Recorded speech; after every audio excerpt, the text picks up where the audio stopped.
Hi ma'am. Ma'am, howjikan si puja sudak sale ko. Manipurum dadi tauna dippat.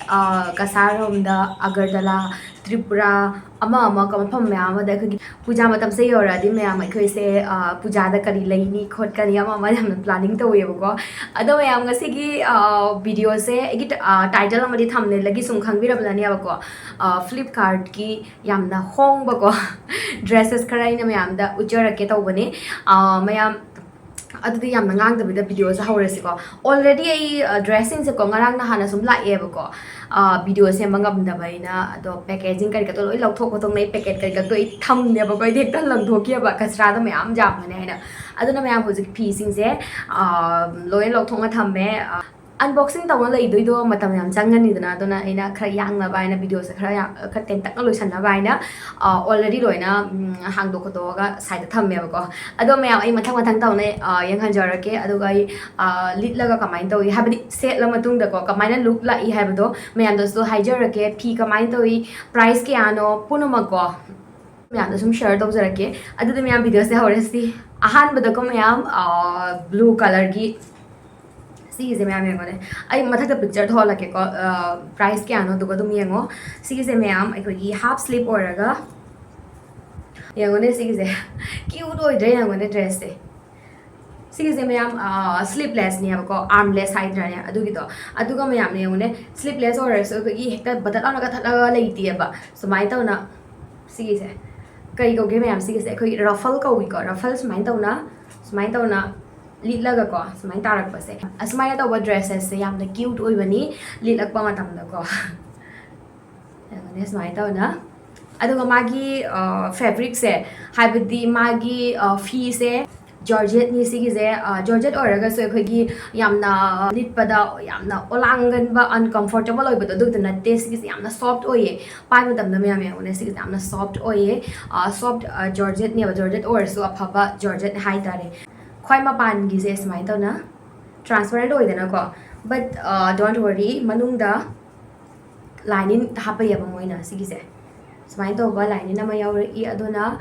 sigi se sin through kari ka u gadra mapan dai u roi sigi se ko manung da su lining na ma yaw dark color se me yaw ai ko gi healthy ba mi da phazai ba habidi khajitang ai ko gi slim look ama pipi ba hai tare aduna ina ayam ba dark color mata lo bani ba Aduh sunatnya dah ya, I want to sum lagi tapi color, I nak setting aku tu, aduh gitu ni, apa ni sum lauri se, kalak pani wakal tu ko, smile tu ba ruffle ka kerja aku buat pas khang dah egi wendi ko sum pam deh, ay tar. How's second me am? Ahong ko tangta ni ko yam deh ko, ahong ko tangta ne, second jena purple color oi tu ni, purple lovers ki oi tu ni, yang mana magi se.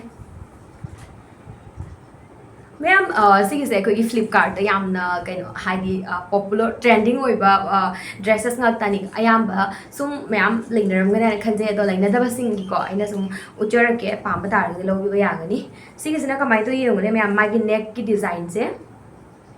neck ki design se kai high do no sweetheart neck high do ra sige se ma'am ko ye sweetheart neck la kalom ko bani ba sige neck ki design magi cutting se ai pura magi kano maming do khang dre but sum ma'am da high ke aduga side sum lit la ko sum ulak ke ba ko aduga dum yeng bi ro ko sige se ma'am yam na phazai aduga magi khudang se mai do yeng ne sta mai na khajitang Pop tumaina haidi katang pomaga khudang se the elastic siga elastic yawe ba ko season ai ko gi khajitang pomlak toraga ta ne ba khudang se hauji kan sum chatnari dana ko aduga siga kyogi thabak si dana ko yemone se sigi se elastic se yawe ba aduna size yamna hena healthy oi ba do aduga bo zum chani ba khara choba size lawraga zum chani agi size me am loina L ngaktani agi size me am M chu zum chaba yawi na traga L anmai oi ba ko hauji ina order tori sing loina L ngaktani khajik tang budi chawe ba sigi se maram di elastic ka yawni na ko aduga me am brand pro matal oi mana da bani magi size ki kano do aduna khan ma matam da hogi size select to biyo ba mogi size chart ha lei bani aduga changa ga select to biyo adong ko ba size na ba do phajana mention tong lei bani ba do to ga da bani size na sana khanja ta bani ko khudang se kra pom lak ta ore size na elastic pa le aduga maina mamang gi do ina hydron estika sumaina siga layer ama lei re sida layer ani leire sumaina layer ani thak haidrane khoi thak am leire se thak ma leire to sigi zu mayam set lakpa matam da yamna phajai ya ba yamna cute look ama pibi ba ko si zo khoi gi line in happe ya ba si se do manung gi phi jadi yone mayam price ki high ora ko ikon high end brand gi fabric pam da di oi thoroi ko price ki matung ina pochi ju phangani ba ko price ka high ora ga di mayam yamna phai ba ko sudam hong mo da sudam phaba phangi se di nga e pura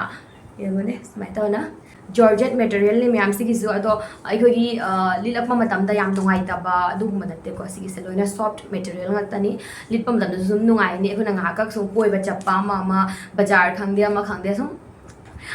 event photo da su yam na phajagani ya ba sigi look se ko price na mathak ta sum thon jarage second gi salo re hojik third sigi se mayam ahum sidai ko aigi favorite high raga di loina pami but aigi oina ko leidana mayam aikona isagi sum pamja ba ina ma leidana ko aise khudang sangbi yamna pamje ba ko khudang se muka jaw ka do adegi yamna phan ba ka do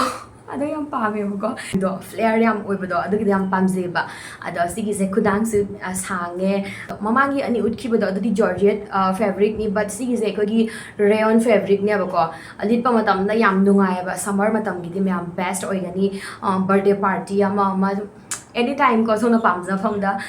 sigi dress set pa yai ado de myam hause gai lisal laga mu e halage ko look sa kamai to hai ba to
I hope mayam ngase gi video se